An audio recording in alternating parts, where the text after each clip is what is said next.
Justin Bieber a redécouvert la foi ces 2 dernières années. Il passe beaucoup de temps avec le pasteur Karl Lantz. La Youth Church est aussi un label de musique depuis quelque temps. Justin Bieber ne jure plus que par le pasteur Karl Lantz, qui a cofondé l'église chrétienne Youth Church de New York avec sa femme Laura, ainsi que Joel Osteen, en 2010.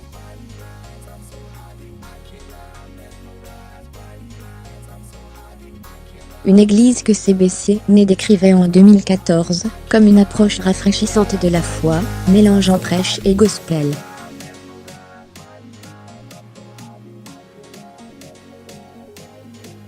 Et cette approche, on devrait la retrouver dans le prochain album de Justin Bieber.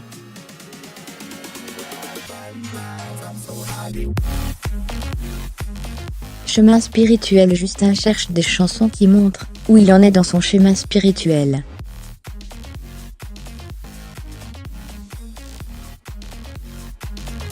Il a toujours été religieux, mais ces 2 dernières années, il s'est rapproché de la Youth Church, et ça a changé sa vie.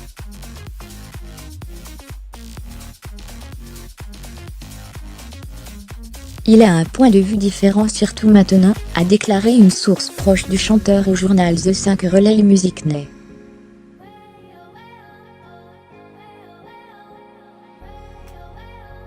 L'article de CBS Net de 2014 raconte que Karl Lantz a commencé à prêcher dans les boîtes de nuit de New York avant de monter l'antenne new-yorkaise de cette église fondée par le pasteur Brian Houston, il y a plus de 30 ans en Australie.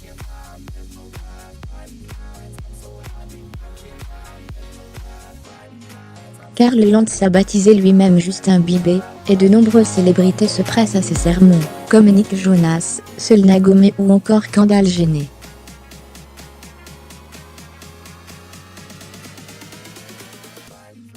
Une sorte de secte sexuelle, avec une version asiatique de Dave Navarro de là à se demander, si l'église fondée par Karl Lantz est une secte, il n'y a qu'à pas que Marilyn Manson a allègrement franchi l'année dernière en déclarant ni plus ni moins que Justin Bieber est dans une sorte de secte sexuelle, avec une version asiatique de Dave Navarro.